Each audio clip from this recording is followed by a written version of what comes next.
A very good afternoon, 6th standard. I hope you all are fine and in good health. So, students, as you know, in chemistry, we are discussing chapter 5, separation of substance.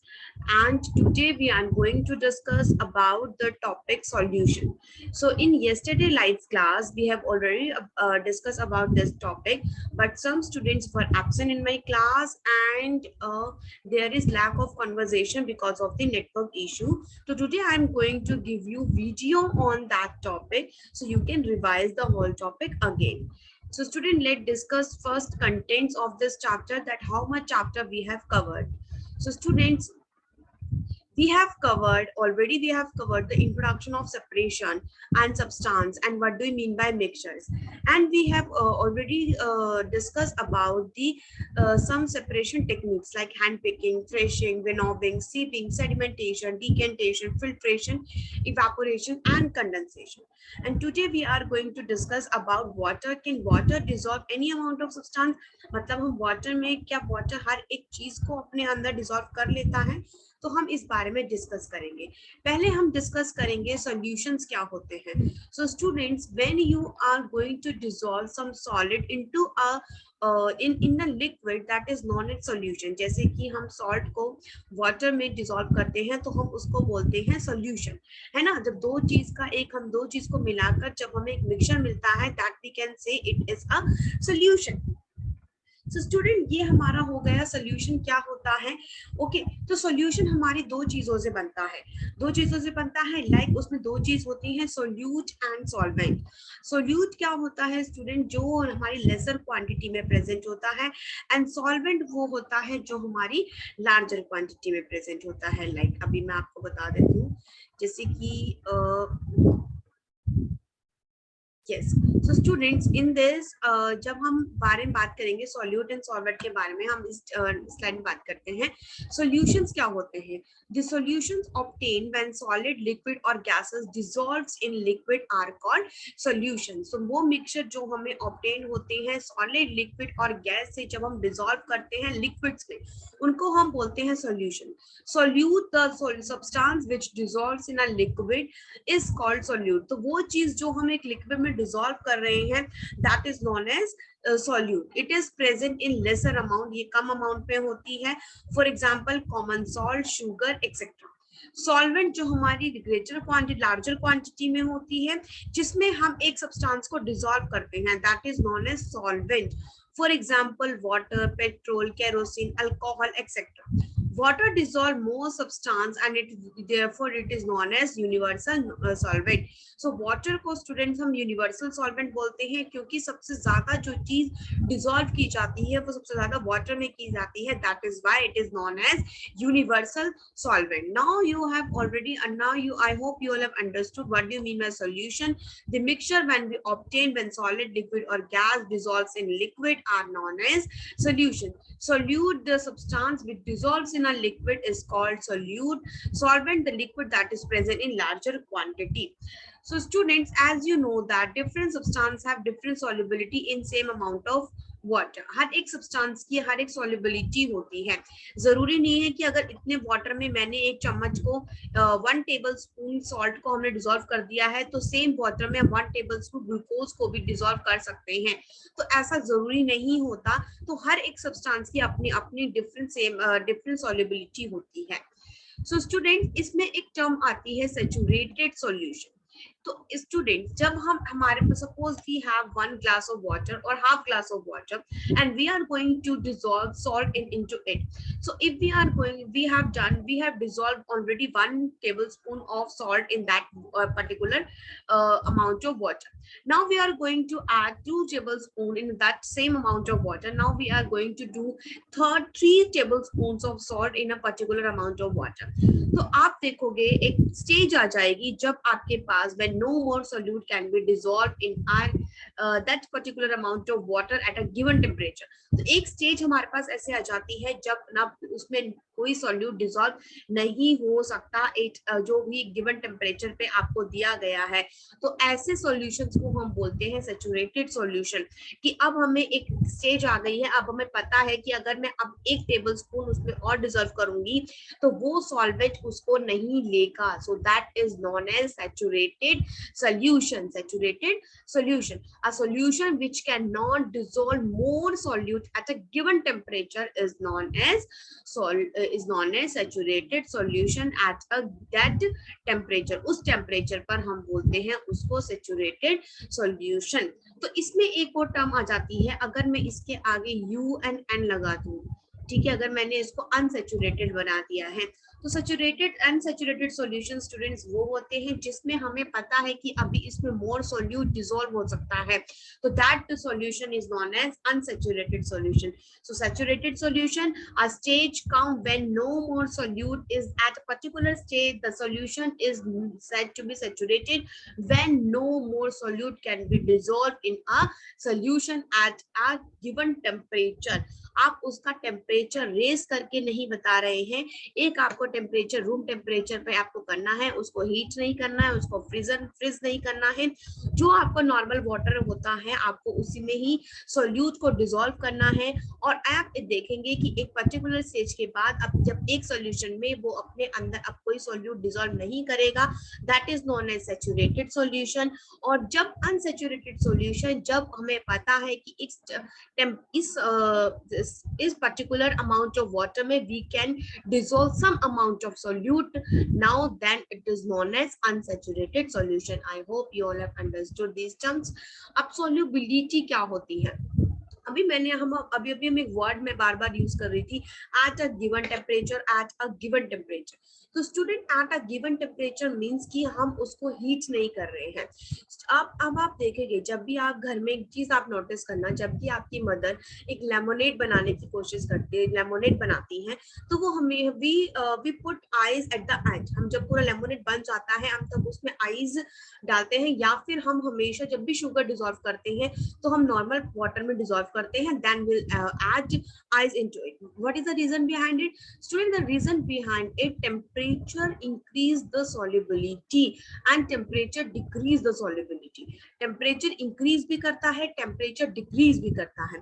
अगर हम एक solution का temperature increase करते हैं then solubility will also be increases। और अगर एक जहां अगर हम पर्टिकुलर सब सॉल्यूशन का टेम्परेचर डिक्रीज करते हैं then it solubility will be decrease. तो ये डिपेंड करता है हमारे टेम्परेचर पे। अगर हमारी आइस, अब हम बोलते हैं कि मैम ऐसा क्यों होता है, टेम्परेचर राइज करते हैं तो वाटर क्यों उसके अंदर सॉल्युबिलिटी इंक्रीज क्यों होगी? क्योंकि स्टूडेंट जितने भी हमारे मैटर होते हैं, सॉलिड, लिक्विड और गैस, अगर मैं लिक्विड के बारे में बात करूं, पर्टिकुलर लिक्विड के बारे में बात करूं, तो पार्टिकल्स होते हैं। if we increase the temperature, the particles move faster as they can. So when they move faster, they will repel into each other. वो इधर उधर भागना शुरू कर देंगे। तो इसलिए उस पोजीशन में बोलते हैं कि अब टेम्परेचर लिक्विड, तभी वो आइस जो होती है हमारी वाटर में कन्वर्ट हो जाती है, क्योंकि टेम्परेचर इंक्रीज हो जाता है और पार्टिकल्स जो हैं हमारे वो बिल्कुल हाई स्पीड से रन करने लग जाते हैं। और अगर हम टेम्परेचर डाउन करते हैं तो टेम्परेचर जो पार्टिकल्स होते हैं वो स्लोली मूव करते हैं और स्लोली वो एक दूसरे से अट्रैक्ट हो जाते हैं, तभी वो हमें आइस की फॉर्म में मिलते हैं। तो फैक्टर अफेक्ट जो सॉल्युबिलिटी पे डिपेंड करता है, that is temperature. If we change the temperature, that is if we heat the same solution, more solute can be added to it. Heating increase the solubility of solute. Solubility of a substance increase with increase in temperature and decrease with the fall in temperature. Okay, so हम देख सकते हैं tap water में, हम देख सकते हैं ice cold water में, देख सकते हैं हॉट वाटर में, देख सकते हैं। हम टैप वाटर में जब डिसॉल्व करेंगे हमें उसका टाइम देखना है, आइस कोल्ड वाटर में डिसॉल्व करेंगे उसका टाइम देखना है, और जब हम गर्म पानी में टेम्परेचर इंक्रीज करके गर्म पानी में उसको डिसॉल्व करेंगे तो उसका टाइम देखना है। तो यू विल ऑब्जर्व दैट जो हमारा गर्म पानी होगा उसमें हमारा टाइम कम लगेगा as compare to tap water और ice water. So this is the same thing which I want to discuss. Can water dissolve any amount of substance? Chapter 4, that is sorting materials into group. We have already learned that some substance are soluble in water, and what will happen if we are going to dissolve again and again and again in a fixed amount of water. So iske liye you will need a beaker or a small pan or a spoon, salt and water. Pour half a cup of water in the beaker and add 1 teaspoon of salt. Stir it well. Now the again जब वो completely dissolve हो जाएगा, again add it a teaspoon और आप इसमें teaspoon add करते जाइए करते जाइए करते जाइए. So now you will come at one state when no more salt can be dissolved into it. So that means it is saturated solution that we have already discussed. So here is a hint as to what might have go wrong when Paheli tried to recover large quantity of salt mixed with sand. तो अब तुम्हें hint मिल सकती है कि क्या हुआ था कि जब पहेली को, क्योंकि कुछ तो उसने सॉल्ट जो वाटर था उसने तो सारा डिसॉल्व ही कर लिया था, जब उसको लार्ज क्वांटिटी सॉल्ट की क्यों नहीं मिली. परहैप्स जो क्वांटिटी होगी सॉल्ट की वो much more than that required to form a saturated solution, and the undissolved salt would have remained mixed with the sand and could not be recovered. और जो हमारा वाटर में डिसॉल्व नहीं हुआ होगा सॉल्ट, वो हमारा मिक्स्ड हो गया होगा सैंड के साथ, जिसको हम रिकवर नहीं कर पा सकते. तो she could solve her problem by using a larger quantity of water. तो उसने इस चीज को कैसे रिकवर किया, उसने लार्ज क्वांटिटी ऑफ वाटर लिया. जैसे कि मैंने आपको बताया था, हमने एक क्लास में डिस्कस किया था कि पहेली ने जब एक इवेपोरेशन डिकंटेशन प्रोसेस से जब अपने सॉल्ट को रिकवर किया, तो उसने ऑब्जर्व किया कि जितना मैंने सॉल्ट डिसॉल्व किया था मुझे उससे कम क्वांटिटी में मिला. क्यों मिला? क्योंकि वो जो अनडिसॉल्व सॉल्ट था वो बाकी का बाकी सैंड के साथ मिक्स हो गया होगा. That will not be recovered. Suppose she did not have sufficient amount of water to dissolve all the salt in the mixture. Is there some way that water could be made to dissolve more before the solution gets saturated? Let us try and help Paheli out. Now you have to take 1 minute. Yes, take some water in a beaker and add salt into it. It cannot dissolve any more salt. This will give you a saturated solution. Now you have to add a small amount of salt to this saturated solution and heat it. What do you find? What happens? Undissolved salt in the bottom of the beaker. So you will observe that that solution is also dissolved into the water. Why? Because heating increase the solubility. Does water dissolve equal amounts of different soluble substance? So you have to take 2 glasses and pour half a cup of water in each of them. Add a teaspoon of salt to 1 glass and stir it till that salt dissolves. Go on adding salt 1 teaspoon at a time till the solution saturated. Now record the number of spoons of salt dissolved in the water. Now repeat the same activity with the sugar. Repeat this one another that are soluble in water. So what do you notice? तो हमने क्या करना है, हमें 2 glass लेने हैं और उनमें हाफ कप वाटर लेना है दोनों में, और एक ग्लास में हमें 1 टीस्पून सॉल्ट डालना है, स्टिर करना है, डिसॉल्व करना है, और उसमें जब तक सॉल्ट डालते जाना है जब तक हमें मिल ना जाए कि सैचुरेटेड क्या होता है. नाउ आपको रिकॉर्ड करना है नंबर ऑफ ऑब्जर्वेशंस. अब आपको रिपीट करना है सेम एक्टिविटी और शुगर के साथ. तो आपको नोटिस करना है कि कितने आपने सॉल्ट के स्पून डाले होंगे और कितने आपने शुगर के स्पून डाले होंगे एक सैचुरेटेड सॉल्यूशन के लिए. Now we have discuss a few method of separating substance. Some of the method of separation presented in this chapter are also used in a science laboratory.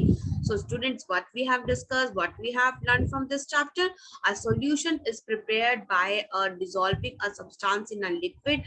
A solution is said to be saturated then if it cannot dissolve more of the substance into it.